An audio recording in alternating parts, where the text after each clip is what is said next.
Muito bem, então vamos continuar o nosso estudo de indutância. Agora nós vamos estudar oscilações eletromagnéticas. Vamos estudar oscilações eletromagnéticas usando um circuito RLC, que é um circuito composto por um resistor, um indutor e um capacitor, todos eles um circuito em série. Esse circuito aqui contém ainda uma bateria e uma chave. Essa bateria vai servir para a gente poder carregar um capacitor no momento inicial e depois com a chave nós podemos conectar o circuito RLC e deixar a dinâmica das oscilações eletromagnéticas acontecerem. Então, em um tempo menor do que zero, a gente conecta essa chave S no ponto A e o circuito que fica conectado é a bateria em série com esse capacitor. Bom, nós sabemos que se esse circuito tiver uma FEM E e esse capacitor tiver uma capacitância C, depois de um certo tempo nós teremos uma carga Q armazenada nesse capacitor e se esperarmos um tempo infinitamente longo, a carga armazenada no capacitor será igual a FEM vezes a capacitância. Esse valor a gente vai chamar de Q0 no futuro. Depois que o nosso capacitor estiver conectado, nós vamos mudar a chave S da posição A para a posição B no tempo igual a zero. Então, assim que o meu cronômetro marcar zero, eu mudo a chave e agora o circuito relevante aqui será o circuito RLC em série. Então a gente vai ter um capacitor carregado conectado a um resistor e a um indutor. Sabemos que se não tivesse o indutor, fosse apenas o capacitor e o resistor, essa carga iria descarregar pelo resistor, dissipando a energia guardada no capacitor. Mas agora nós temos um novo elemento no circuito, nós temos o indutor, e vamos ver como ele influencia na dinâmica de descarga desse capacitor. Então a primeira coisa que a gente tem que incluir nos nossos estudos é relembrar que a diferença de potencial nos terminais de um capacitor é igual à carga acumulada no capacitor dividido pela capacitância.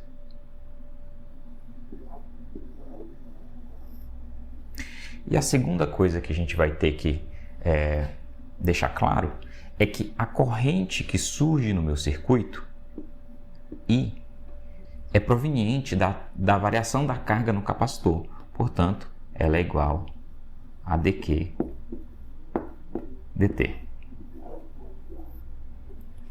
Então, no momento em que essa chave é levada para o terminal B, o meu capacitor está carregado com a carga Q0, essa carga vai fluir no circuito e eu vou ter uma certa corrente fluindo dQ dt. Nessa situação, podemos de novo escrever a equação onde a gente tem as FEMs, a soma das FEMs de um lado da equação e as diferenças de potenciais nos outros elementos do outro lado da equação. Nesse caso, a única FEM que vai existir nesse circuito é a FEM no indutor. E as diferenças de potencial, as quedas de potencial, acontecerão no capacitor e no resistor.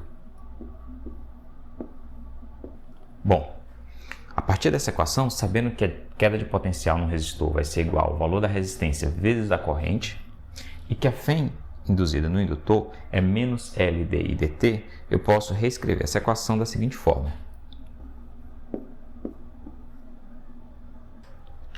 Lembre-se que esse termo foi levado para o outro lado, mas ele tinha um sinal negativo aqui, que é menos LDI dt, então ele ficou positivo. Agora só nos resta identificar I como dQ dt e reescrever essa equação da seguinte forma.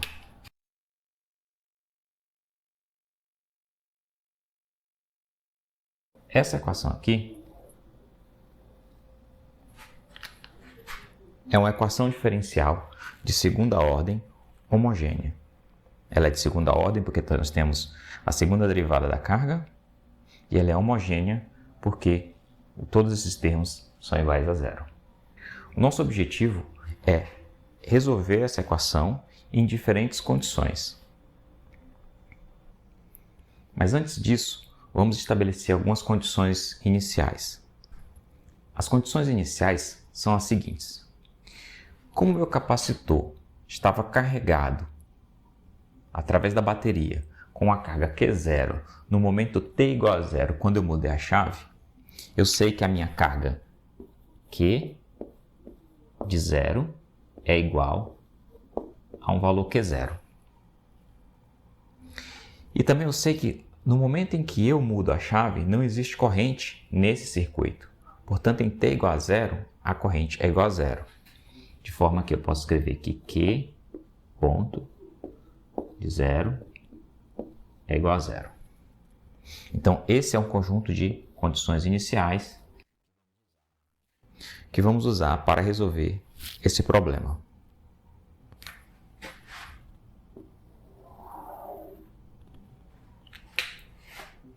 Vamos estudar dois diferentes casos desse sistema.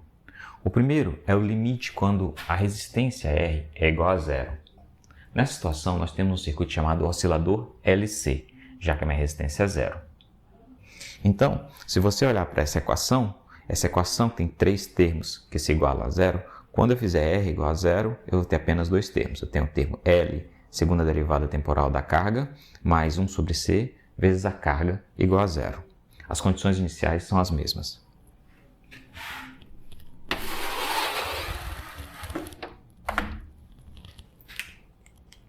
Então, no circuito LC, a minha equação vai ser a seguinte: L, Q dois pontos, mais 1 sobre C, Q é igual a zero.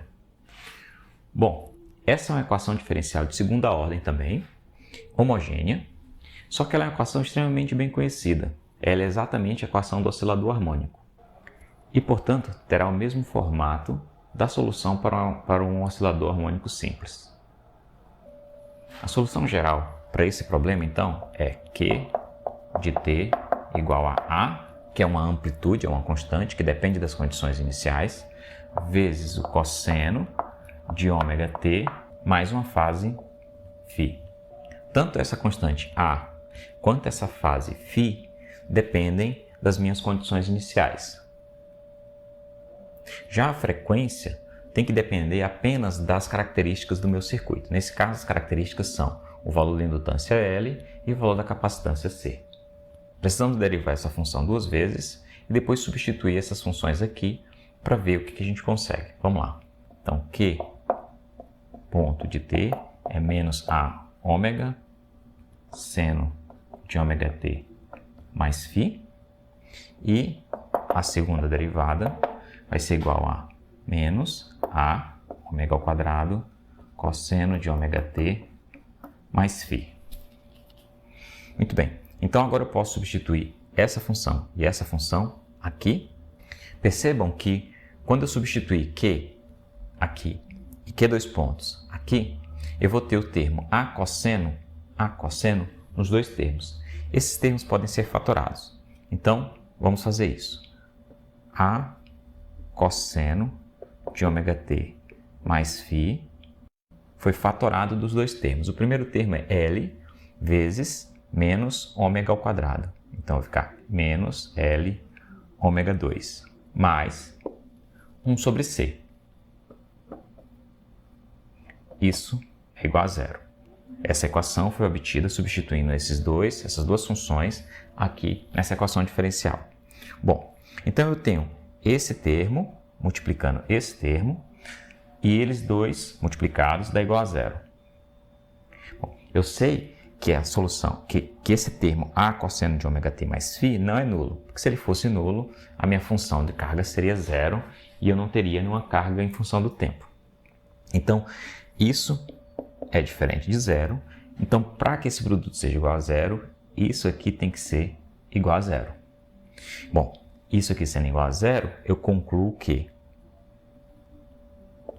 ômega é igual a raiz quadrada de 1 sobre LC.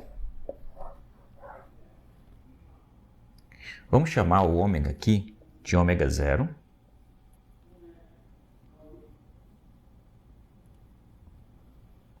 E ele recebe um nome. O nome dessa grandeza é frequência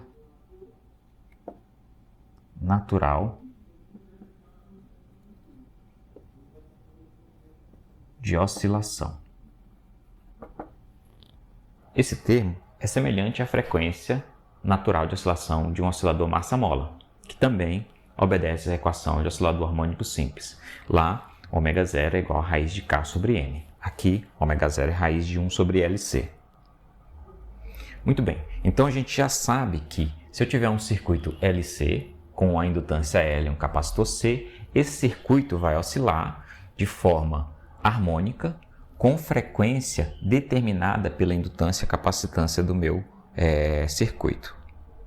Então, isso quer dizer que se eu ligar a minha bateria no tempo t0 ao terminal, ao circuito LC, a minha carga vai oscilar obedecendo uma função cosseno. Ou seja, ela vai oscilar de um valor máximo positivo a um valor mínimo negativo, passando pelo zero, isso de forma harmônica com frequência ômega 0. Isso, obviamente, é uma situação perfeita, porque a gente considerou que a resistência do meu circuito RLC era nula. Em nenhum circuito, na realidade, isso é verdade. Então, é uma situação ideal. Vamos agora aplicar as condições iniciais. As condições iniciais diziam o quê? Que a minha carga em t igual a 0 era igual a Q0 e a minha corrente em t igual a 0 era igual a 0. Então, vamos aplicar, usando essas duas equações, essas informações. Então, se Q de 0 é igual a A vezes o cosseno de ômega 0 vezes 0 dá 0, mais φ. Então, cosseno de φ. Isso tem que ser igual a Q0.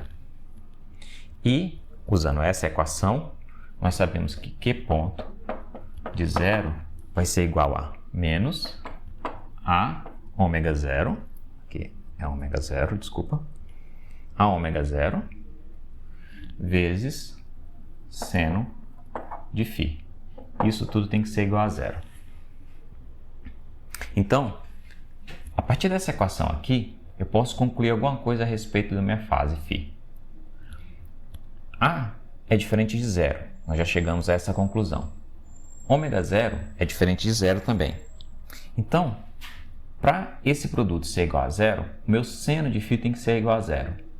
E uma das maneiras de seno de φ ser igual a 0 é se φ for igual a 0. Então, a partir dessa equação aqui, nós concluímos que φ é igual a 0.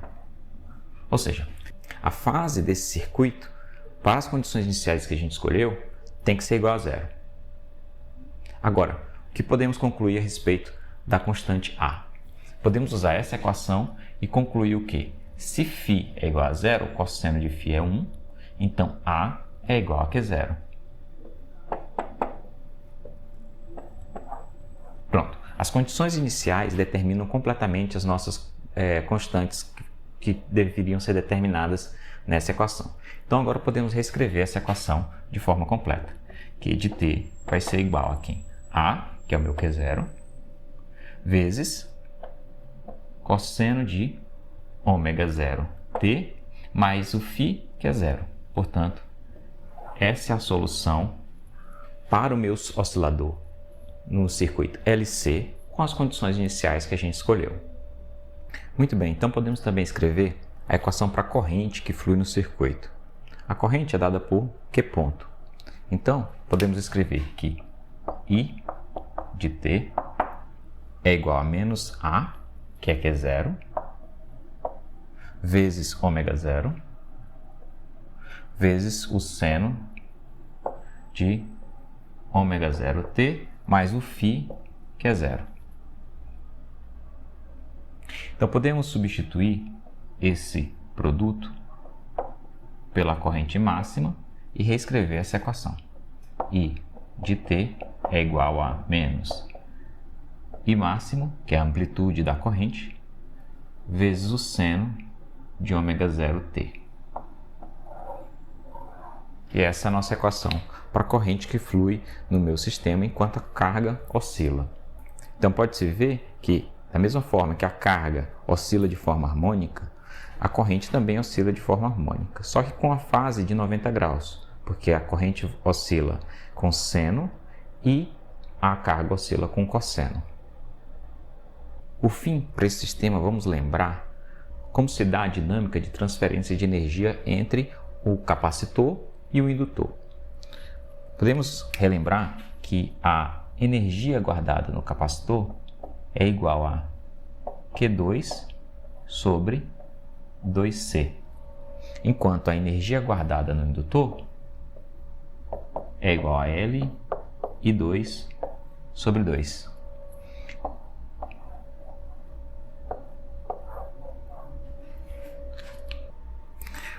Essa energia guardada no capacitor, na verdade, ela é guardada no campo elétrico, produzida pelas placas carregadas do capacitor, e no campo magnético, produzida pela corrente que flui no indutor.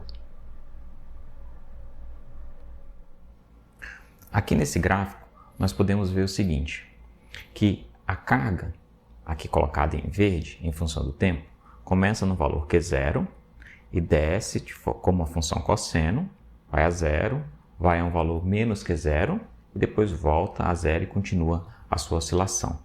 A corrente em vermelho parte de zero, ou seja, já que a gente considerou que a corrente positiva é a corrente de carga do capacitor, então a corrente de descarga do capacitor vai ser negativa. Então, ela vai descarregar, aumentando a corrente até chegar a um valor máximo em módulo, negativo aqui, menos Imax, e depois volta a zero, quando o capacitor está completamente carregado, já com a carga negativa, e continua a oscilação. Podemos também ver a troca de energia entre a energia armazenada no campo elétrico no capacitor e a energia armazenada no campo magnético no indutor. Então, nós vemos que quando a carga é máxima no capacitor, nós temos a energia máxima no campo elétrico e energia zero no campo magnético, porque a corrente é zero. Aí, então, quando a carga do capacitor tende a cair, o campo elétrico cai e a energia armazenada no campo elétrico também cai. Então, a energia armazenada no campo magnético começa a subir, de forma que a soma dos dois valores de energia é constante, ou seja, o sistema conserva energia. E isso prossegue de forma harmônica indefinidamente, porque a resistência do sistema é zero.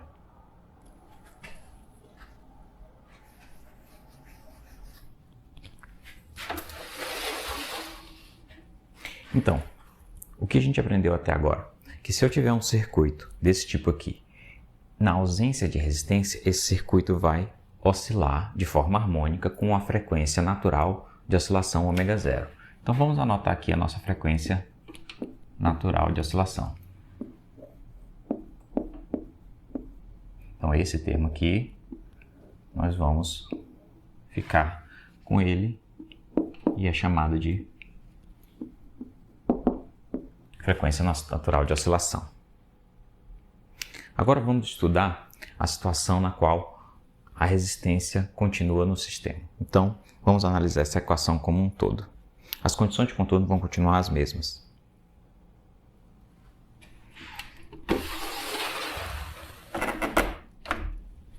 Então vamos reescrever a equação de interesse aqui. L, Q2 pontos, mais R, Q ponto, mais 1 sobre C, Q, é igual a zero.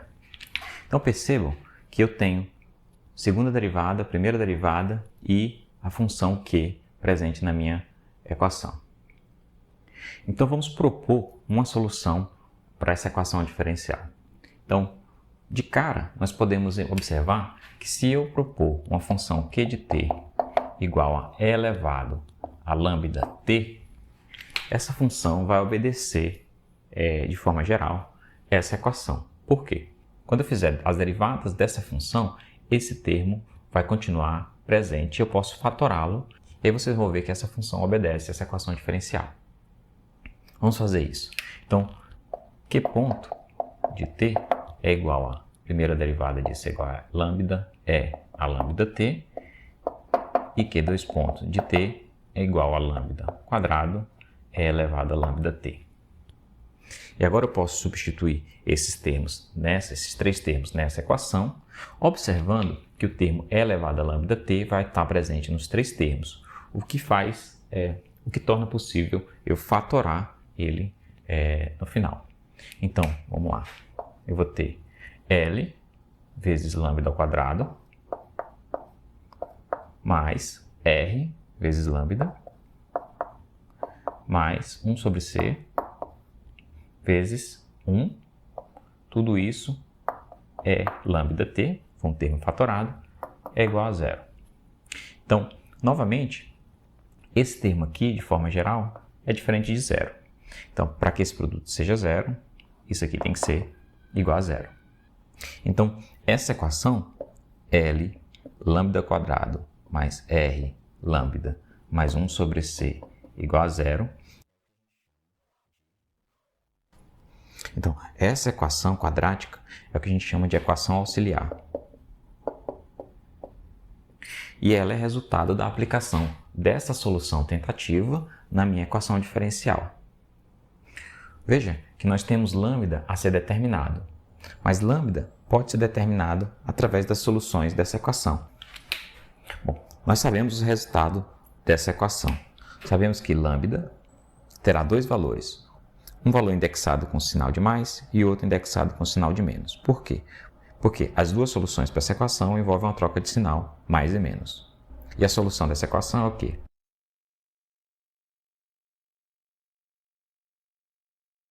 Eu posso quebrar essa fração aqui.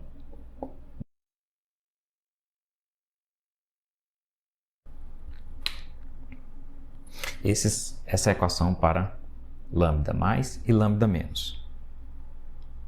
Podemos identificar dois termos aqui para simplificar essa equação. Lambda mais menos será igual aqui. Primeiro vamos identificar R sobre 2L como gama.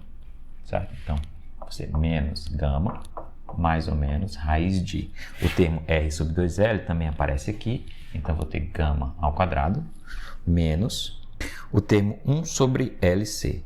Mas se vocês lembrarem bem, o termo 1 sobre LC é igual a ômega zero ao quadrado. Então, isso aqui é menos ômega zero ao quadrado. Então, nós vamos identificar o termo gama como R sobre 2L e vamos chamar ele de coeficiente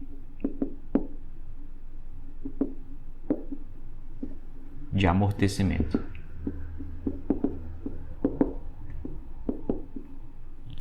Então, ômega zero é a nossa frequência natural de oscilação, porque ela determina a frequência com que o sistema livre de resistência oscilaria. Já um sistema com resistência apresenta um coeficiente de amortecimento, que vai impedir que essa oscilação se dê de forma harmônica indefinidamente. Veja que esse termo, coeficiente de amortecimento, é diretamente proporcional à resistência, ou seja, quanto maior a resistência, mais amortecimento você tem, e inversamente proporcional à indutância, ou seja, quando a indutância cresce, esse coeficiente de amortecimento diminui. É possível demonstrar que tanto a frequência natural de oscilação quanto o coeficiente de amortecimento têm a mesma unidade de medida, que é radianos por segundo, que é a unidade de frequência. Eu vou deixar vocês demonstrarem isso usando as informações sobre a unidade de medida de resistência e de indutância.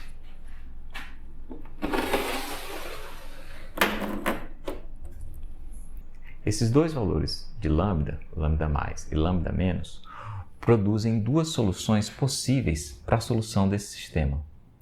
Isso porque essa é uma equação diferencial de segunda ordem e você precisa de duas funções linearmente independentes para ter a solução geral dessa equação. Então, a solução geral acaba sendo uma combinação linear de duas funções exponenciais, uma com o lambda igual a lambda mais e outra com lambda igual a lambda menos. Os valores de lambda mais e lambda menos são fáceis de calcular, porque eles dependem apenas de gama e de ômega zero, e vale lembrar que gama e lambda zero podem ser determinados pelos valores de L, R e C. Então, se o meu circuito é definido com uma certa indutância, certa resistência, uma certa capacitância, automaticamente eu sei os valores de lambda mais e lambda menos. Vamos usar eles como os constantes daqui para frente, mas a gente sabe que eles podem ser calculados. Então, vamos guardar essa equação aqui.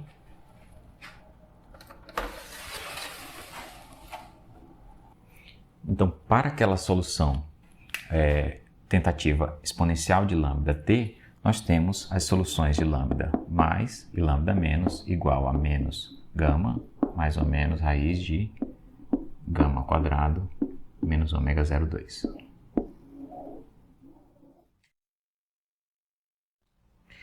Essa equação é importante porque ela vai nos ajudar a distinguir três casos distintos onde o nosso circuito pode se estabelecer.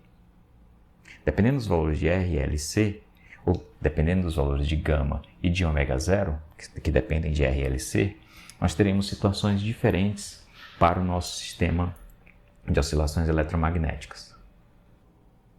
Então, de forma geral, a minha solução seria algo do tipo Q de t igual a uma constante A, que eu vou determinar a partir das condições iniciais, é elevado a lambda mais t, onde, cuidado, esse mais eu não estou somando lambda com t, né? Esse é o índice de lambda, é lambda mais vezes t, mais b é elevado a lambda menos t. Mesma coisa aqui. O menos aqui é o índice do lambda. Lambda menos multiplicando t.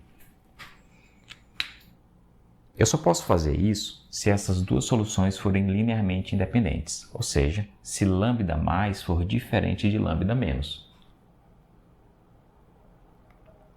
Mas vamos ver se isso é verdade. Então vamos analisar o que acontece nas seguintes situações. Primeiro, vamos considerar que gama é maior do que ômega 0. Então, esse é um primeiro caso. Vejam só, quando gama for maior do que ômega 0, significa que dentro dessa raiz eu vou ter um termo lambda ao quadrado, eu vou ter um termo gama ao quadrado maior do que um termo ômega 0 ao quadrado. Portanto, essa diferença é positiva e a minha raiz vai dar a raiz de um número positivo. Portanto, as minhas soluções lambda mais e menos vão ser diferentes, porque eu tenho menos lambda mais ou menos um certo valor, e elas vão ser reais, porque é a raiz de um número positivo. Então, nesse caso, isso leva a lambda mais diferente de lambda menos, e ambos pertencem aos reais. Ok? Então, essa é uma conclusão que a gente chega. Então, se essas duas constantes, lambda menos e lambda mais e lambda menos, são diferentes, essas duas funções são linearmente independentes e eu posso escrever minha solução dessa forma. Mas, essas duas funções são exponenciais reais. E é possível ver que os dois valores, tanto lambda mais quanto lambda menos, são negativos, porque gama é positivo, mas eu tenho um menos aqui. E em nenhuma dessas situações essa equação se torna positiva. Portanto, os dois valores lambda mais e lambda menos são negativos. Então eu tenho a soma de duas exponenciais reais decrescentes. Uma outra situação que podemos analisar é a seguinte. Quando gama for igual a ômega 0. Nessa situação, se gama for igual a ômega 0, dentro dessa raiz eu vou ter 0. Portanto, os valores de lambda mais e lambda menos são iguais a menos lambda. Lambda mais vai ser igual a lambda menos e vai ser um valor real. Isso gera um problema. Por quê? Porque agora as minhas duas funções, e elevado a lambda mais t e e elevado a lambda menos t, são iguais. E se elas são iguais, elas não são linearmente independentes. Por elas serem linearmente dependentes, eu não posso construir uma solução geral dessa forma. Então a gente vai ter que trabalhar um pouco mais nessa solução para encontrar a solução geral. Não vai ser essa aqui, mas a gente vai resolver isso mais na frente. E por fim, eu tenho a terceira solução, gama menor do que ômega 0. E o que acontece quando gama for menor do que ômega 0? Essa diferença vai ser negativa. Se essa diferença é negativa, essa raiz vai gerar um número complexo. Portanto, As soluções para lambda mais e lambda menos vão ser diferentes uma da outra. Lambda mais é diferente de lambda menos. Isso é interessante porque a minha composição E elevado a mais lambda t e E elevado a menos lambda t são linearmente independentes, então essa solução é válida, porém, os dois termos aqui pertencem aos complexos. E o que isso gera? A minha solução geral vai ser uma composição de duas soluções exponenciais complexas. E soluções exponenciais complexas geram soluções oscilatórias. Vamos agora estudar independentemente os três casos.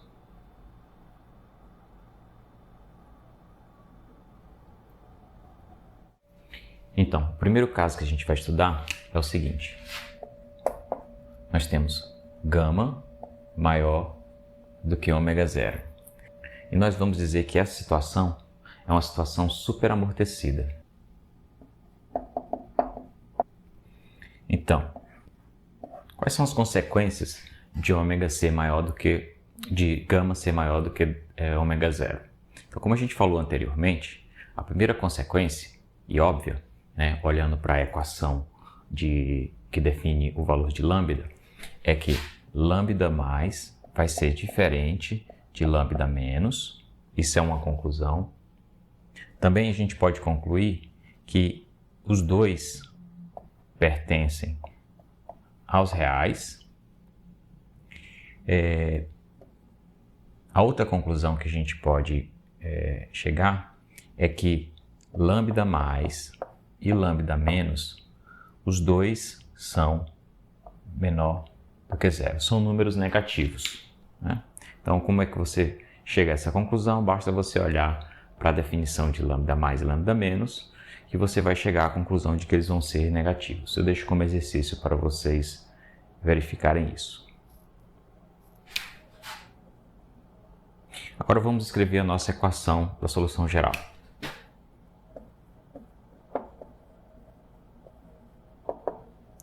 Nós temos que para a carga Q de t, nós vamos ter uma combinação linear das duas funções E elevado a lambda t, onde lambda vai ser lambda mais e lambda menos. Então, vou colocar aqui uma constante A, que vai ser determinada ainda, E elevado a lambda mais t, mais B E elevado a lambda menos t. Essa é uma função gerada a partir da combinação linear das nossas funções tentativas. O fato de lambda mais e lambda menos pertencerem aos reais e serem negativos faz com que essas duas funções sejam funções exponenciais decrescentes. Vamos encontrar agora, utilizando as condições de contorno, os valores de A e B.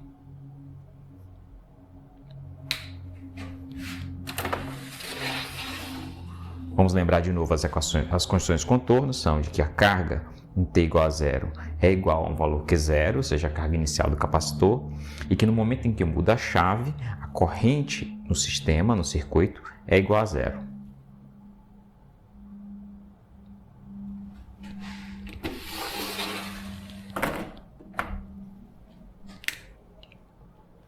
Então, para aplicar as condições iniciais, nós precisamos calcular a derivada dessa função carga. Então, Q ponto t vai ser igual a lambda mais E elevado a lambda mais t mais B lambda menos E elevado a lambda menos t. E agora, se eu aplicar a condição inicial para a carga nessa equação, eu vou chegar à seguinte conclusão. Q de zero é igual a quem? A vezes 1 mais B vezes 1. E isso é igual à carga inicial, que é zero, por causa da condição inicial. Q ponto de zero vai ser igual a lambda mais vezes 1 mais B lambda menos vezes 1. E isso vai ser igual a zero, porque é a nossa condição inicial para a corrente. Então, eu posso nessa segunda equação, isolar o valor de B. Então, B vai ser igual a menos lambda mais dividido por lambda menos vezes A. E agora, com B em mãos, eu posso substituir nessa equação para fatorar o A e encontrar o A em função das grandezas das condições iniciais e dos valores de lambda mais e lambda menos.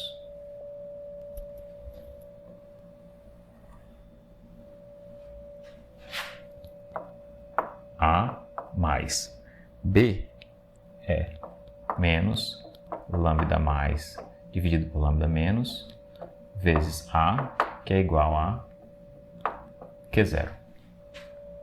Nessa equação aqui. Então, fatorando A,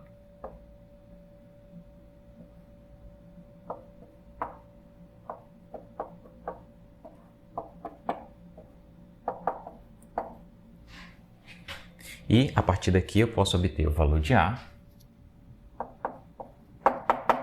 como lambda menos dividido por lambda menos menos lambda mais vezes Q0. Então, se eu usar a equação que define os valores de lambda mais e lambda menos, que é essa equação aqui, que depende de gama e de ômega zero, que por sua vez dependem dos valores da indutância, da capacitância e da resistência. Então eu tenho tudo bem definido. Eu conheço o valor de lambda mais e lambda menos através dessa equação. E eu sei qual é o valor da minha carga inicial quando eu sei quem é a minha FEM.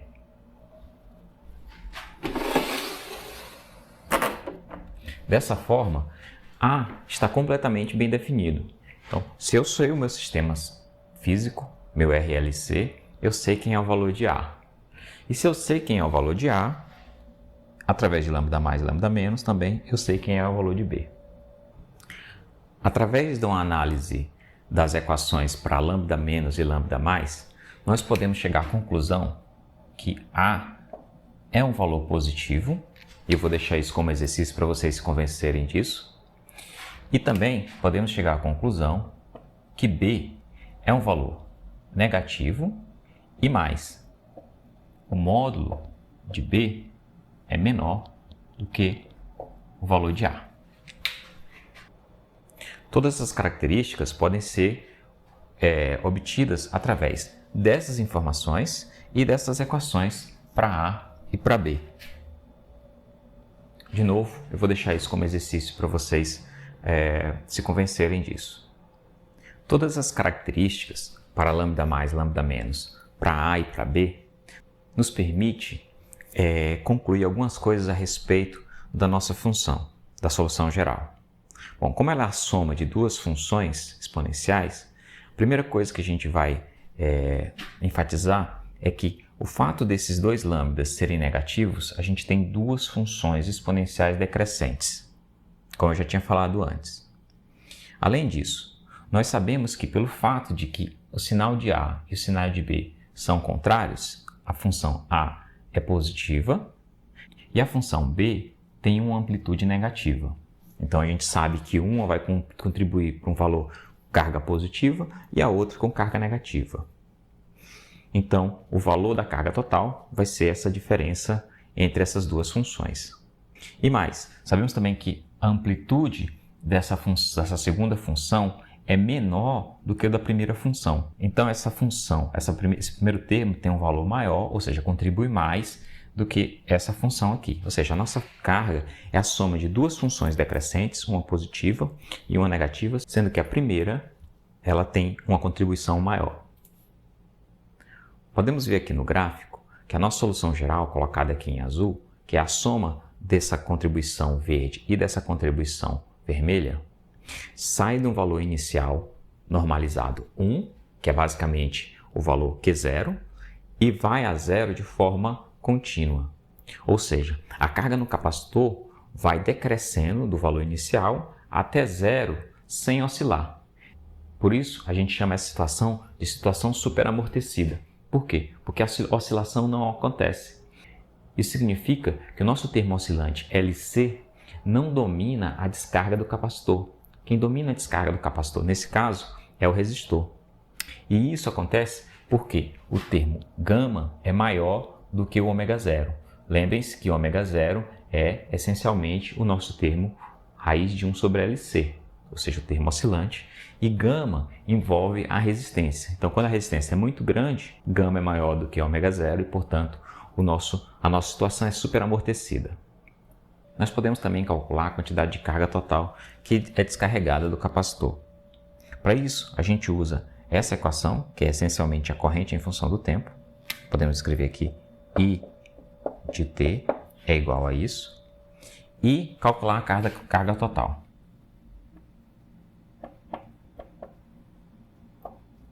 Vamos chamar de QT. QT vai ser igual à integral do momento em que eu mudo a chave de posição da posição A para a posição B, isso é em zero, até o momento em que a corrente deixa de existir. Bom, essas funções são exponenciais decrescentes, então a corrente em si nunca vai deixar de existir do ponto de vista matemático. Então a gente tem que integrar isso até mais infinito.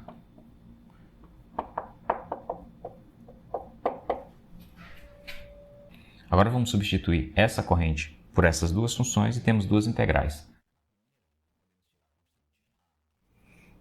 Bom, essas integrais são bastante simples de resolver. A gente sabe que quando eu integrar essa exponencial, eu vou ter 1 sobre lambda mais saindo e vou continuar com essa função. A mesma coisa acontece aqui, eu vou ter 1 sobre lambda menos saindo e vou continuar com essa função.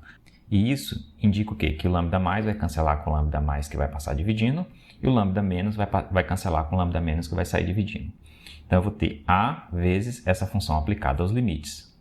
E eu vou ter B vezes essa função aplicada aos limites. Só que esses limites são bastante simples de ser aplicados. O primeiro limite é bastante simples porque eu sei que meu lambda mais e lambda menos são números negativos. Então quando eu aplicar os limites infinitos, esses dois termos vão ser zero. E aí eu vou ter o quê? Eu vou ter só o segundo termo, que são os termos onde eu aplico o limite zero. Quando eu aplicar o limite zero, eu vou ter 1. Então, ele vai ser negativo, né? Então eu vou ter o quê? Menos A menos B ou menos A mais B. Mas a gente sabe que A mais B é igual a Q0. Portanto, isso aqui é igual a menos Q0. Ou seja, a carga total é exatamente menos Q0. Ou seja, do capacitor foi removido uma carga total Q0, que era a carga inicial. Vamos continuar a nossa análise, mas agora vamos investigar dois limites dentro dessa situação. Para isso, vamos colocar B de forma explícita em função de Q0.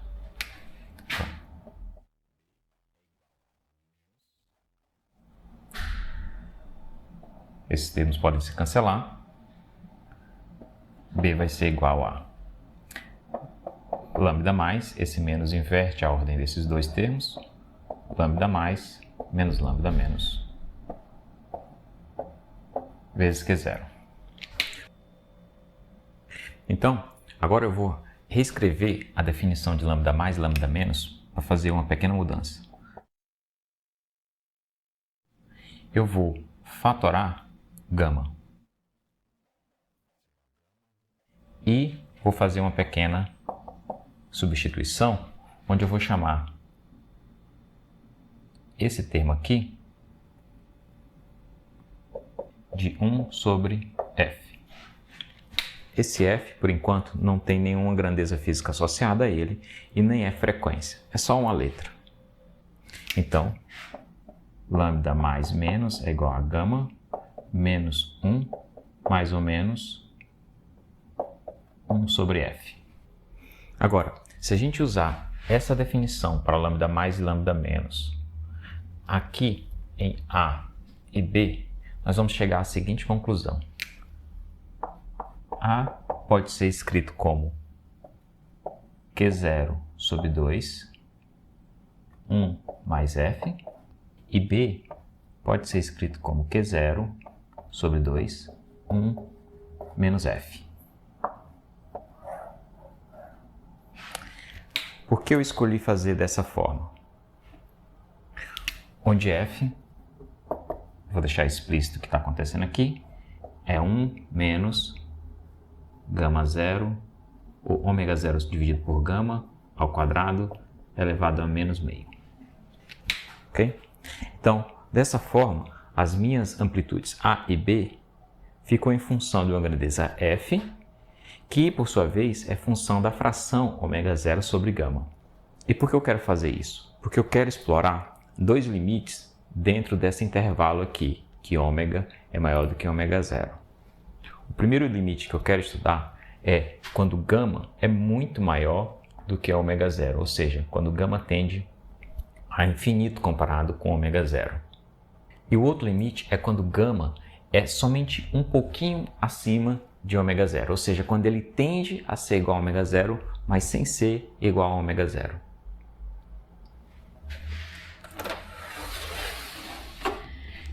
Então, se você olhar para essas equações que envolvem gama e ômega zero, então eu posso reescrever aquela relação de gama maior do que ômega zero usando essas grandezas que envolvem a resistência, a indutância e a capacitância.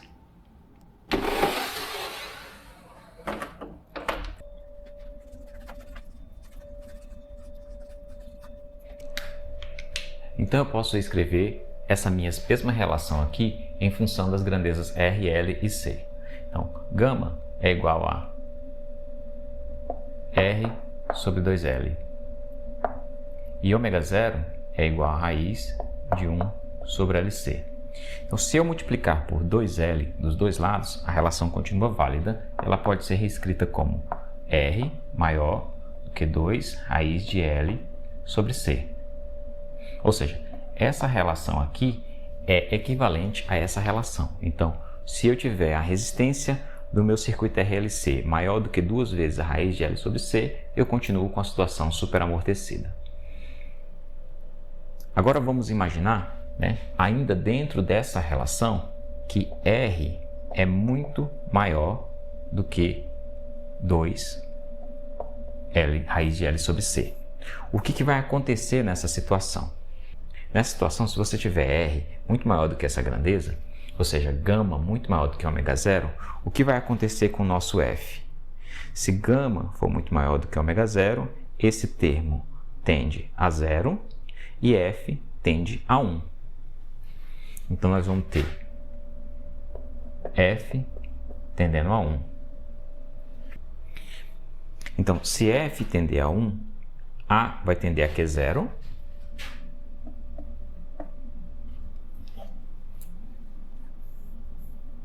A vai tender a Q0 e B vai tender a 0. Portanto, nessa situação, onde eu vou ter uma resistência muito grande, a minha função vai ser dominada só pelo primeiro termo, porque o segundo termo vai ter uma amplitude muito baixa, tendendo a 0. Ou seja, em princípio, a minha função iria tender a 0 de forma exponencial decrescente.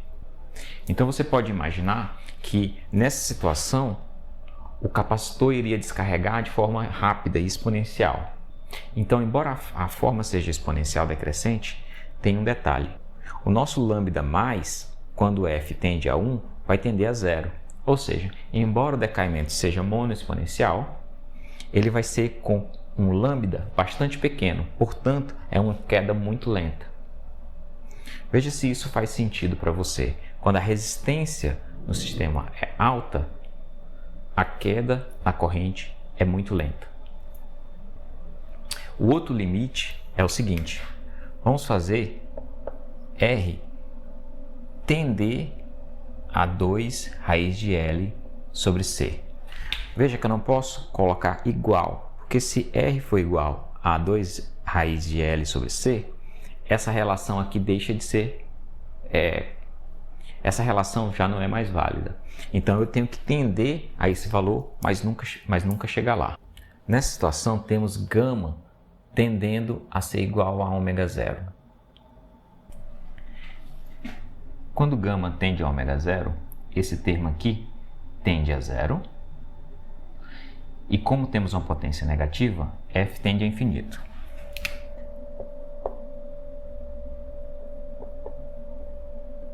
Com f tendendo a mais infinito, nós temos que tanto esse termo quanto esse termo vão tender esse a mais infinito e esse a menos infinito, porque o 1 deixa de contribuir de forma significante. Mas mais importante do que i a infinito, significa que eles tendem ao mesmo valor, só que com sinais contrários. Então, a tende a menos b.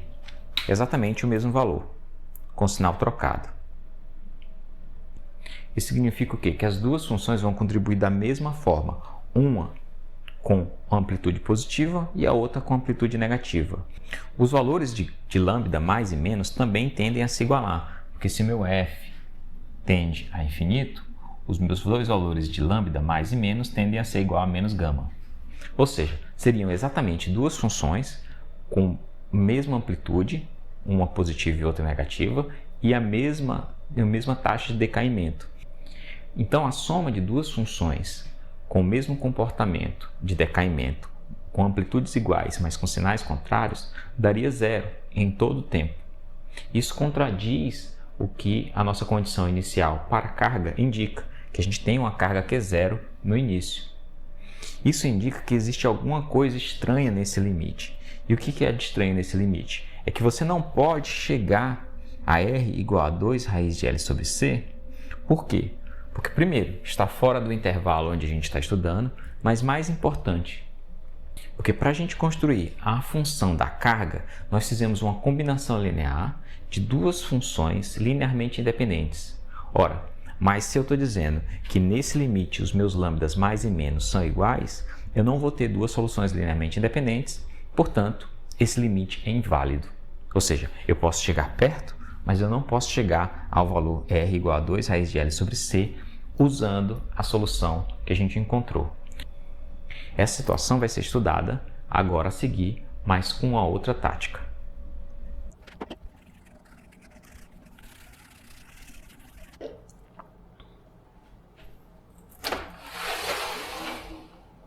Então vamos continuar. Nós acabamos de estudar essa situação, que a gente chamou de situação superamortecida, onde a carga no capacitor descarrega de forma contínua do valor inicial até zero, sem oscilar. Agora vamos estudar o segundo caso. Esse segundo caso é quando o nosso gama é exatamente igual a ômega zero.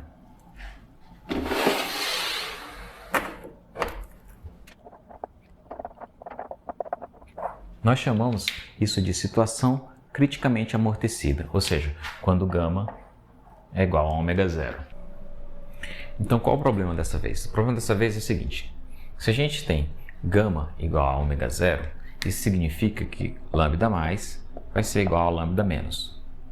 Então, se eles são iguais, eu não preciso diferenciar pelo mais e pelo menos, eu vou chamar ele só de um lambda. E você pode usar a definição de lambda mais e lambda menos para concluir que ele é igual a menos gama. Muito bem. Então, se eu tenho o lambda mais igual ao lambda menos, eu não posso usar aquelas duas funções exponenciais, porque elas não são mais linearmente independentes. Então, eu preciso de uma nova tentativa para achar uma segunda solução linearmente independente da primeira. Então, uma tentativa é a seguinte: vamos tentar a função Q de t como solução da equação diferencial, não solução geral, mas uma solução igual a t elevado a lambda t. Então, precisamos nos certificar de que isso também é a solução da nossa equação diferencial. Então, para fazer isso, eu preciso calcular a primeira derivada. Então, calculando a primeira derivada, isso aqui vai dar o quê? A derivada do primeiro é 1, vezes e elevado a lambda t, que eu vou fatorar, mais lambda t e elevado a lambda t. E a segunda derivada vai ser igual a esse termo aqui, derivando o primeiro, vai dar lambda mais, agora esse termo vezes lambda, 1 mais lambda t vezes lambda, isso tudo é lambda t fatorado. Então eu tenho a primeira e a segunda derivada da função q, e eu posso substituir de volta na nossa equação diferencial para ver se isso de fato produz uma solução aceitável. Vale lembrar também que todos os três termos têm o termo e elevado a lambda t, que vai fatorar na minha equação diferencial, e eu posso cancelá-lo.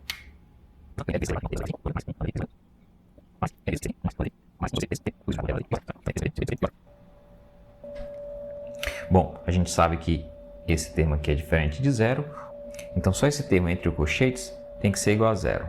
Então, a outra coisa que eu posso fazer é fatorar os termos que não dependem separar os termos que não dependem do tempo dos termos que dependem do tempo. Vamos fazer isso. Quem não depende do tempo é esse termo aqui, esse produto aqui. Então, são 2 lambda L.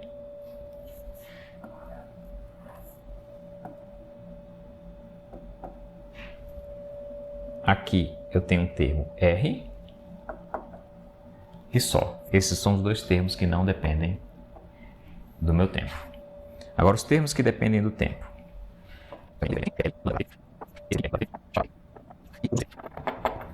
Tudo isso é igual a zero. Agora, esses 2 termos, para essa função ser zero em todo o tempo, eles têm que ser igual a zero, independentemente um do outro. Então, isso aqui tem que ser igual a zero e isso tem que ser igual a zero. Vamos ver se isso é verdade. Se eu substituir o lambda, que é igual a menos gama, nessa equação, o que eu vou obter? Só nessa equação aqui. 2 vezes lambda é menos gama, e gama, se vocês lembram, é R sobre 2L. Então, 2 vezes lambda vezes L mais R é igual a quanto? Bom, podemos ver aqui que isso aqui é igual a zero. Então, a primeira parte está ok. Agora vamos para a segunda parte.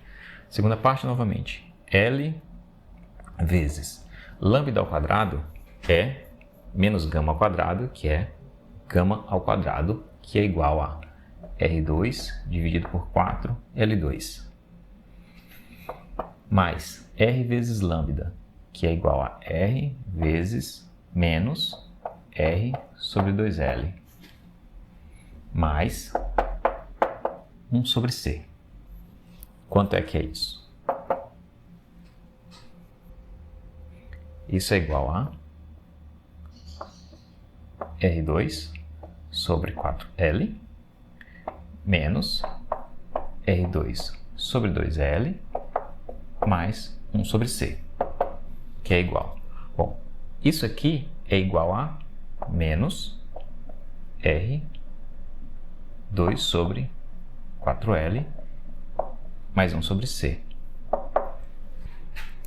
Vale lembrar que nós estamos na situação de gama é igual a ômega zero. Ou seja, gama é igual a ômega zero. Então, se eu aproveitar dessa situação, eu vou chegar à conclusão de que 1 sobre LC é igual ao quadrado disso aqui.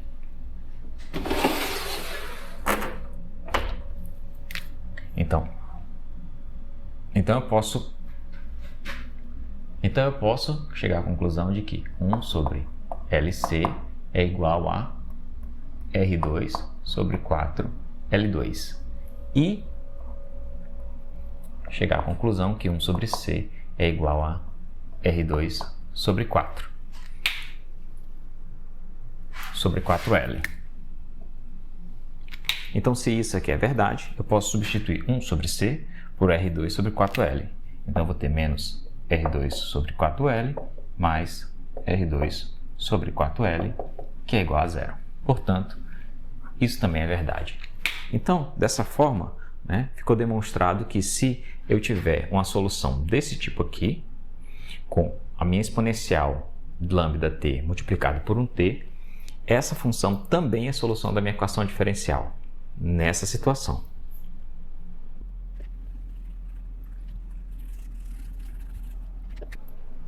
Então agora, nessa situação, a minha solução geral vai ser Q de t igual a uma constante a determinar, que eu vou chamar de d, vezes a solução que eu já tinha utilizado na outra situação, mais agora o termo linearmente independente a esta solução, mas que também é solução dessa equação diferencial, vai ser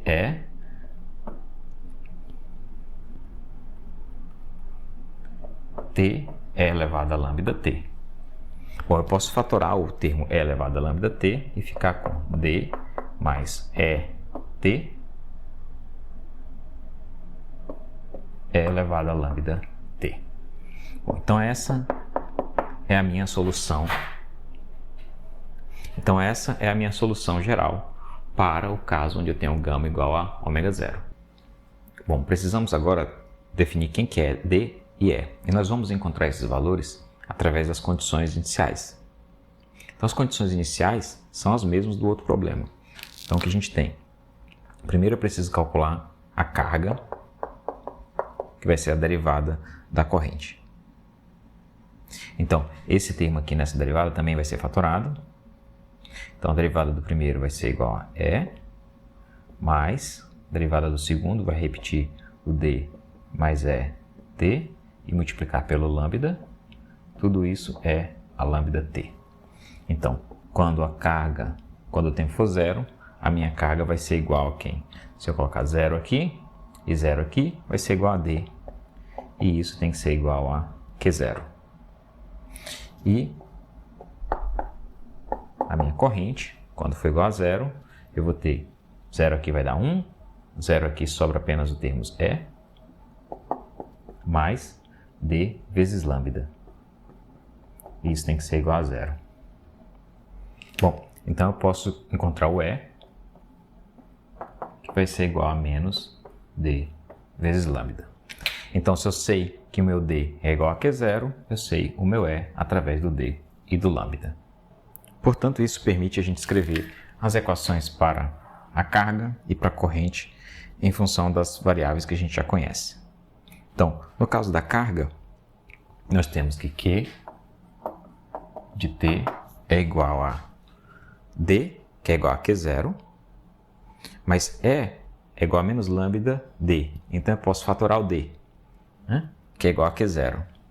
Então, eu tenho Q0 vezes 1 mais menos lambda T. Então, 1 menos lambda T é elevado a lambda T. Então, essa é a função para a minha carga. E, no caso da minha corrente, I de T vai ser igual a... O E vai ser menos D lambda. Quando eu substituir menos D lambda aqui, eu vou ter um D lambda positivo aqui. Então, esses dois termos vão se cancelar. Então, o único termo que vai sobrar vai ser o E T lambda, E elevado a lambda T. Então, eu vou ter um E vezes um T vezes um lambda. Mas vejam, o E é um D lambda. Então, eu tenho menos D, que é Q0,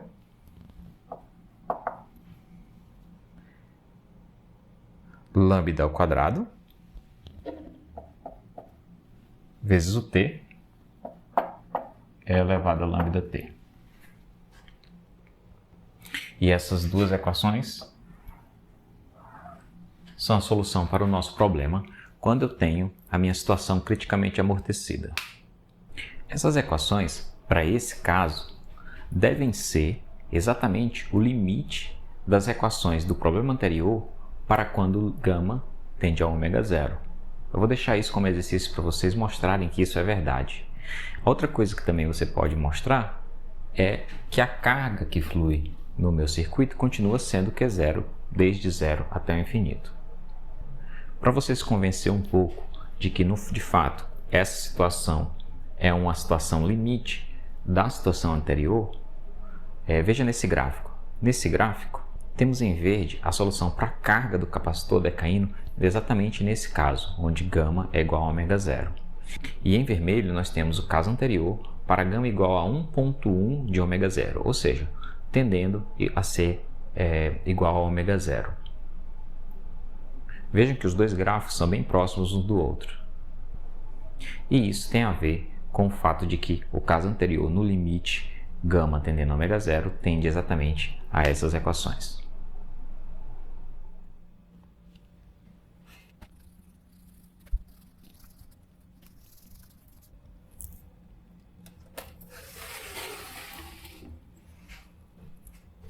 Muito bem. Então, Até agora, nós avaliamos nosso circuito RLC basicamente em 4 situações diferentes, né? Primeira situação, quando a resistência é nula.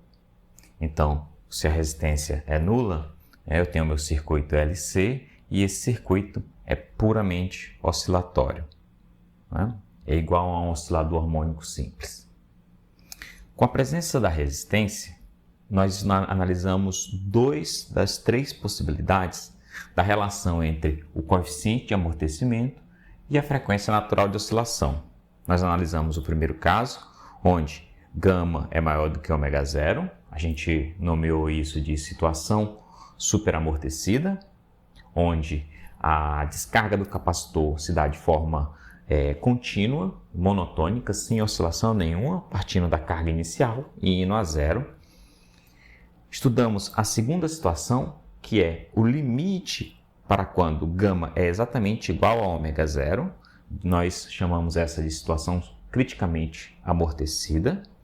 E, novamente, nós temos uma queda contínua da carga, desde o valor inicial, que é zero, até zero. Agora, resta-nos analisar essa terceira situação, onde nós temos o γ menor do que ω0, ou seja, o nosso coeficiente de amortecimento é menor do que a frequência natural de oscilação. Nessa situação, nós vamos ter as constantes, né? Capacitância, resistência e indutância são tais que o elemento que produz a oscilação contribui mais para a dinâmica de descarga do capacitor do que o coeficiente de amortecimento. Essa situação 3 aqui. Então, nós vamos chamar essa de situação subamortecida ou oscilação subamortecida.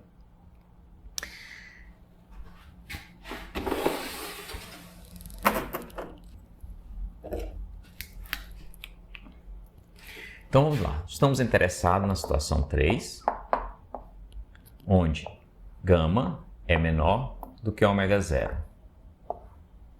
E vamos considerar isso, vamos chamar isso de situação subamortecida. Então, quais são as consequências de termos o γ menor do que ω0? Bom, como a gente já falou anteriormente, uma das consequências, e a gente pode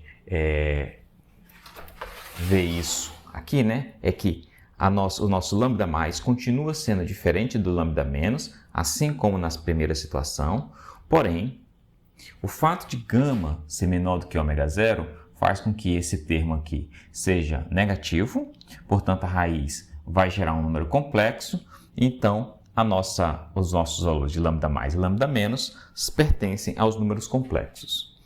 O fato dos dois números serem diferentes nos permitem concluir que nós podemos usar aquela função tentativa e elevado a lambda t em combinação linear, duas funções com os dois coeficientes lambda mais e lambda menos, tornando essas duas funções linearmente independentes. Porém, a gente sabe que funções exponenciais com o expoente complexo geram funções oscilatórias.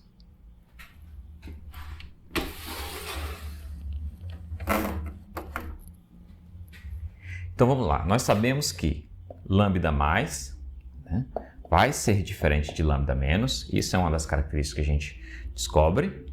A outra característica, a gente descobriu que ele vai pertencer aos complexos, né? Esses dois números pertencem aos complexos. E mais, a gente vai descobrir que lambda mais é exatamente igual ao conjugado complexo do lambda menos, né? Então, como é que a gente sabe disso? Se a gente pegar a definição de lambda mais e lambda menos é igual a menos γ mais ou menos raiz de γ ao quadrado menos ω0.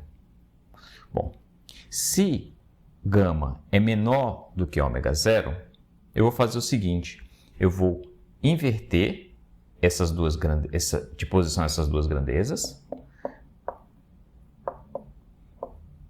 menos ω0 menos γ ao quadrado. Agora, essa grandeza é positiva. Então, essa grandeza, a raiz dela é um número que eu vou chamar de ômega'.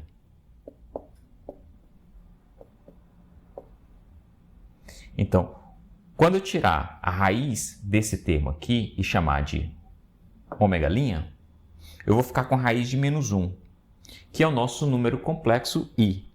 Só que aqui eu vou evitar usar a letra i, porque a gente usa i comumente para corrente nesse contexto. Então, eu vou dizer aqui nesse contexto que o nosso número complexo é j, certo? Então, isso aqui é o lambda mais ou menos.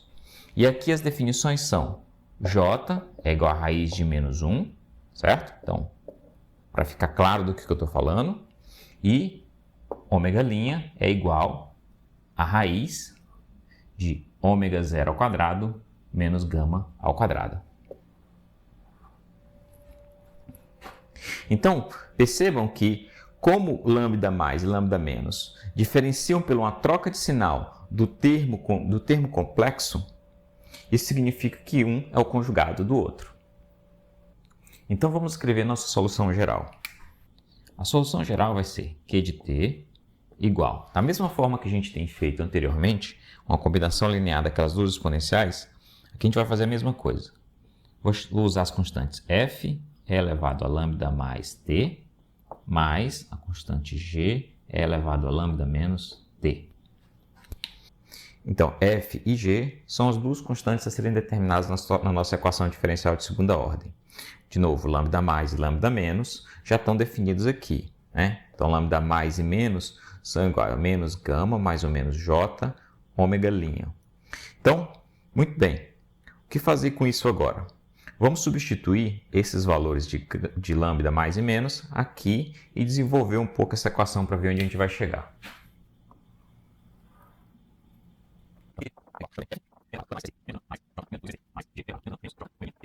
Bom, eu posso fatorar daqui o e elevado a menos gama t dos dois termos. Então, isso aqui é igual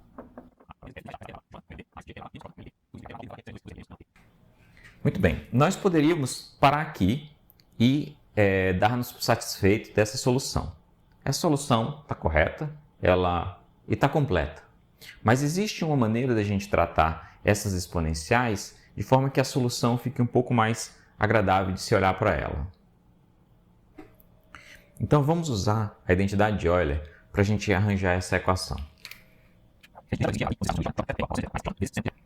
Aqui nós temos interesse de que o nosso θ seja, nesse caso aqui, ômega't, e nesse caso, menos ômega't.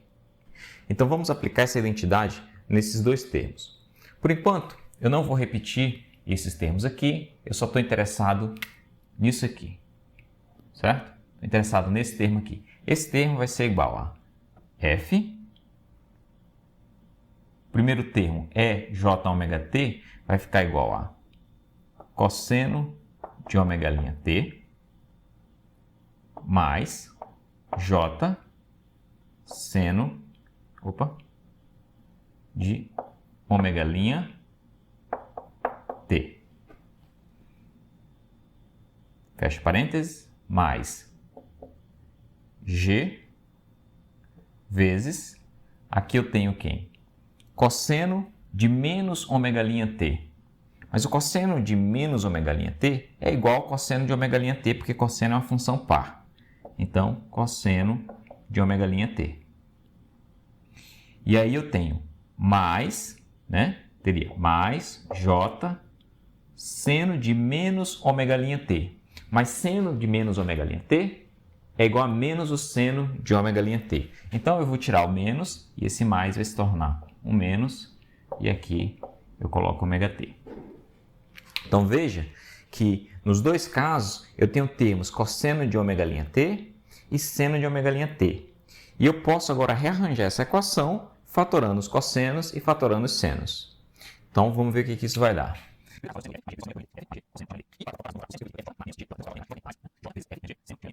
Certo? Então, esse termo aqui, quando aplicado à identidade de Euler, se torna esse termo aqui. Eu deveria ter colocado um igual aqui. Certo? Então, isso é igual a isso, que é igual a esse termo aqui. Muito bem. Bom, eu quero simplificar mais ainda.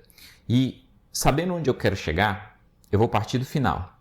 E vou comparar o final com isso aqui para convencer vocês de que eu posso simplificar isso aqui para uma função cosseno com ômega' menos uma fase. Então vamos lá. A função que eu quero analisar agora é a seguinte. Só por um momento, vamos guardar essa função aqui. Certo? E saber que ela é equivalente a essa função aqui. Certo? Então, vamos agora olhar para a seguinte equação. H, uma outra constante, cosseno de ômega' menos φ. Então, agora eu tenho essa outra função, que também depende de ômega', mas ela, em vez de ter as constantes f e g a serem determinadas, ela tem a constante h e φ a serem determinadas. Bom, mas esse é o cosseno da diferença. Eu posso usar a identidade do cosseno da diferença para escrever que isso é igual a quem? Ao cosseno de... Seria cosseno de... Quando eu expandir isso em soma, a diferença de cossenos, né, eu vou ter o quê? Dois termos. O primeiro vai ser cosseno de ômega' vezes o cosseno de φ. Então, eu vou colocar o cosseno de φ na frente e depois o cosseno de ômega' aqui. Esse é o primeiro termo da identidade do cosseno da diferença. O segundo termo é mais cosseno, aí vai ser os termos em seno. Então, seria seno de ômega' vezes seno de φ. Eu vou colocar o seno de φ na frente e depois o seno de ômega' aqui. E aqui eu fecho esse parênteses. Ok? Então, agora se eu multiplicar o h nos dois termos, né, e eu já posso fazer isso aqui, ó. Né, isso aqui é h vezes cosseno. Né, deixa eu abrir um pouquinho de espaço aqui. Mais h vezes o seno. Então, se eu identificar que esse termo aqui e esse termo aqui são constantes, né? Da mesma forma que eu falei que h e φ eram constantes, então h vezes o cosseno de φ vai ser uma constante, né? E h vezes seno de φ vai ser uma outra constante. Da mesma forma que aqui f mais g é uma constante e aqui j vezes f menos g é uma outra constante. Mas percebam que o mais importante aqui, ó, é que essa equação aqui, ela tem exatamente a mesma estrutura dessa equação, ou seja, eu tenho uma constante multiplicando cosseno de ômega', aqui eu tenho uma constante multiplicando cosseno de ômega', mais uma constante multiplicando seno de ômega', né, mais uma constante multiplicando seno de ômega'. Isso significa que se eu for permitido igualar h cosseno de φ igual a f mais g e eu for permitido igualar h seno de φ igual a j, que é um número complexo, f menos g. Então, se eu for permitido fazer isso, e eu posso, essa equação aqui é idêntica a essa equação, que é idêntica a essa equação, que é idêntica a essa equação. Ou seja, do ponto de vista matemático, elas são iguais, elas produzem as mesmas funções. Então, a única coisa que eu faço quando saio desse tipo de equação para esse tipo de equação é que eu saio dessas duas constantes f e g multiplicando duas exponenciais complexas para duas constantes, uma amplitude e uma fase, multiplicando um cosseno. Então, perceba que o que eu estou fazendo aqui é apenas mudar o formalismo na qual eu estou escrevendo as equações. Aqui eu estou escrevendo no formalismo de exponenciais complexas, aqui eu estou escrevendo no formalismo de cosseno. Mas é essencialmente a mesma coisa. Portanto, eu posso, né, sem perda de generalidade nenhuma, reescrever essa função aqui como, ou seja, q de t, como h vezes uma exponencial de menos gama t vezes o cosseno de ômega' menos φ. Ou seja, essa maneira aqui é uma maneira bem mais agradável de se olhar para a equação e ela nos dá uma outra visão, que essa aqui é mais difícil de enxergar. Qual é essa visão? Deixa eu primeiro apagar isso aqui. Então veja o que essa equação nos mostra, né? Então a gente tem aqui que a carga no capacitor, ela vai ser uma função que tem uma constante H, que vai ser determinada usando as condições de contorno, vezes uma exponencial decrescente. Percebam que aqui eu tenho menos gama, e gama é uma grandeza por sua natureza positiva, porque os valores de RL são positivos, portanto, gama é uma grandeza positiva, isso aqui é uma exponencial que decresce.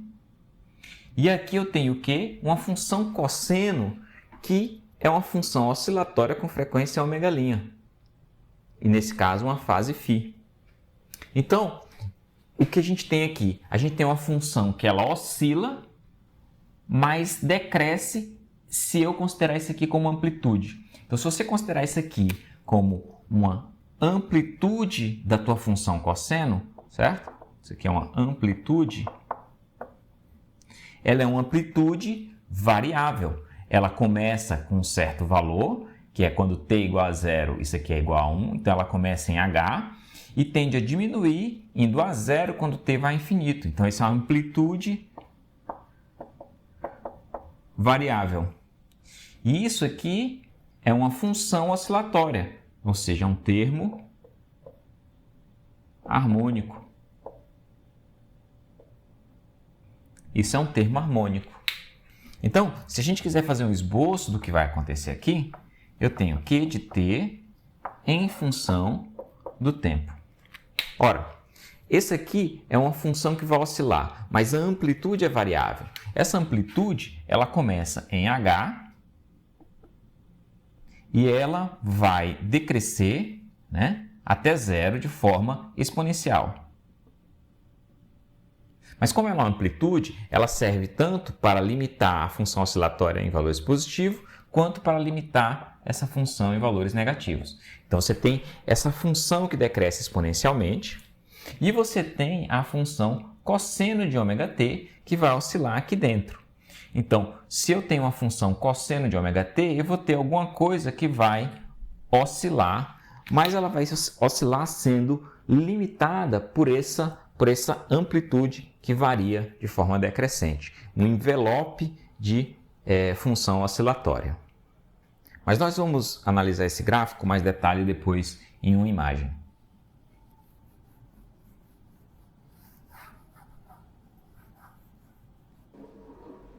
Muito bem, então vamos continuar. Precisamos encontrar as constantes H e φ. E a maneira como a gente encontra essas constantes é usando as condições de contorno. Então, primeira coisa, eu preciso calcular a derivada da função Q para poder aplicar a condição de contorno. Então, Q de t vai ser quem?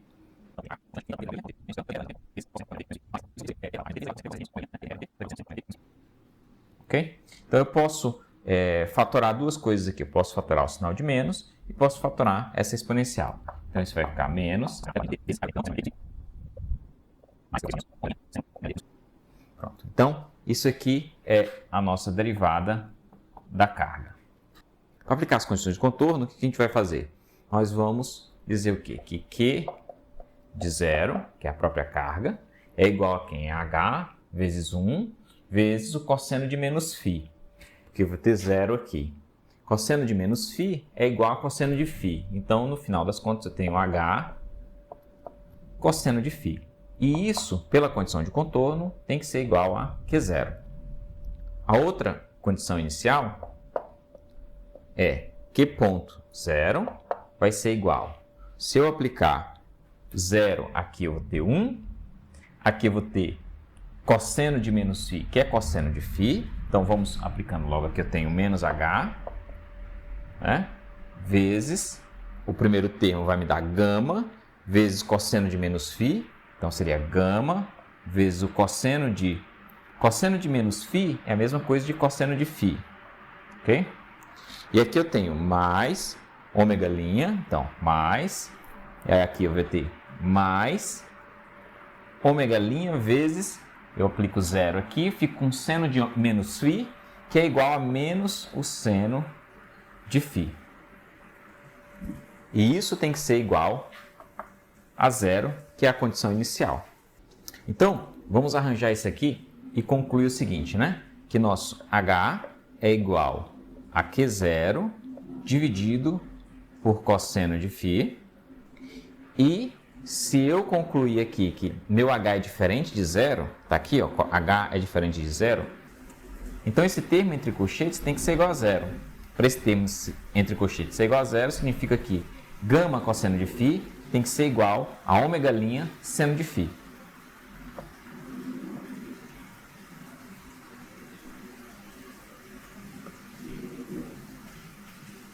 Muito bem. Essas são as duas conclusões que a gente tira das condições iniciais. A gente pode rearranjar isso de forma a obter de maneira separada, né, e mais limpa, mas a gente pode rearranjar esses termos de modo a obter H independente do φ e o φ de uma forma mais simples. Então, o que a gente pode fazer, né? A primeira coisa que a gente pode fazer é o seguinte: isolar o cosseno de φ daqui. Agora eu posso quadrar dos dois lados. Então eu tenho. Porém, seno ao quadrado de φ é igual a 1 menos o cosseno ao quadrado de φ. Então eu já vou substituir aqui. Dessa forma, eu posso separar esse termo aqui, passar o termo com cosseno para cá e fatorar o cosseno, né? Então o que eu vou ter? Eu vou ter. Vamos conseguir para a gente um espaço do lado de cá. Bom, arranjando esses termos aqui, eu posso concluir o seguinte: que cosseno ao quadrado de φ vezes, aqui eu vou ter ômega gama ao quadrado mais ômega' ao quadrado dividido por gama ao quadrado vai ser igual a quem? A ômega' ao quadrado dividido por gama ao quadrado. Eu posso cortar esses dois termos, passar esse termo dividindo. Muito bem. Então, a gente pode relembrar da definição de ômega'. Né? Se vocês lembrarem, ômega' ao quadrado é igual a quem? A ômega 0 ao quadrado menos gama ao quadrado. O que significa que o termo gama ao quadrado mais ômega' ao quadrado, eu consigo daqui, ó, se eu passar o gama ao quadrado para o lado de cá, ele vai passar somando, que é exatamente esse termo, vai ser igual a ômega 0 ao quadrado. Então, o cosseno de φ ao quadrado seria igual, né, a ômega' ao quadrado menos ômega 0 ao quadrado. Então, se eu tirar a raiz dos dois lados, eu obtenho isso. Dessa forma, eu encontro a resposta para o meu H. Porque o meu H é igual a Q0 dividido por cosseno de φ. Então, vai ser H vai ser igual a Q0, né, vezes o inverso disso. E o meu φ vai ser o arco cosseno desse termo. Então, conseguindo mais espaço aqui para a gente, H vai ser igual a quem? A o inverso disso aqui, né? Ômega 0 dividido por ômega' vezes Q0. E o nosso φ vai ser o arco cosseno dessa fração.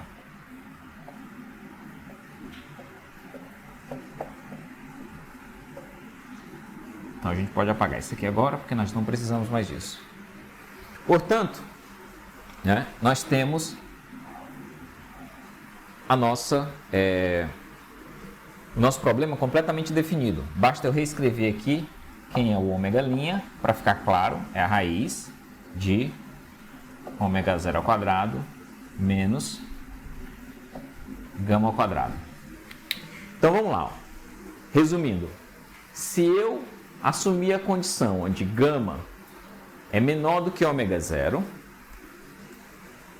eu vou estar numa situação subamortecida. Por que essa situação é subamortecida? Porque a solução para o problema nessa condição indica que eu tenho uma solução de carga que tem uma componente harmônica modulada por uma componente exponencial decrescente. Então, essa é a solução para a minha carga, onde as constantes, né?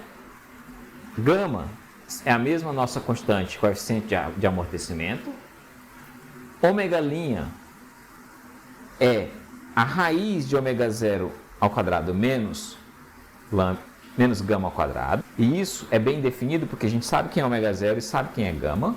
Então, ômega' está bem definido. Menos φ. H e φ são constantes que dependem das condições iniciais. E a gente acabou de calcular elas aqui. Ou seja, eu sei quem vai ser esse termo que está dentro da minha amplitude, né? A constante da minha amplitude variável é igual a razão entre ômega zero e ômega' vezes a carga inicial. E a fase é o arcosseno da fração entre ômega' e ômega zero. Então veja aqui nesse gráfico o que está acontecendo nesse sistema quando a gente tem a situação 3, onde eu tenho a situação sugamortecida. Né? No início, toda a carga está aqui no capacitor. Então, você vê aqui no começo que a carga em Q igual a zero, em T igual a zero, é igual a Q0. Então, à medida que no momento em que eu mudo essa chave para a posição B, uma corrente vai fluir e o sistema vai começar a descarregar. Então, você vê que a carga começa a descer e, assim como nos outros casos, ela desce até zero. Só que ela não desce a zero como se fosse parecido com uma exponencial. Ela desce a zero parecendo uma função harmônica. E mais, ela passa do zero para valores negativos. Significa que a carga aqui zerou, mas a corrente continuou fluindo no mesmo sentido, ao ponto em que a carga começa a inverter de sinal. Então, se aqui eu tinha cargas positivas, eu vou ter cargas positivas agora do outro lado, porque a corrente continua fluindo. E aí a minha carga começa a virar negativa até chegar a um valor mínimo. E aí ela volta a subir. Passa pelo zero novamente, só que percebam que ela não chega ao valor inicial, como se fosse um circuito LC. Ela volta, mas volta a um valor abaixo do inicial. E esse valor abaixo é devido à modulação da minha amplitude variável. Isso acontece por causa da presença do resistor, que aos poucos vai dissipando a energia do meu sistema e fazendo com que as cargas não consigam voltar ao seu valor inicial dentro da oscilação. E o caráter subamortecido desse sistema é que, embora você tenha um certo amortecimento, você continua tendo uma oscilação da carga em valores positivos e negativos.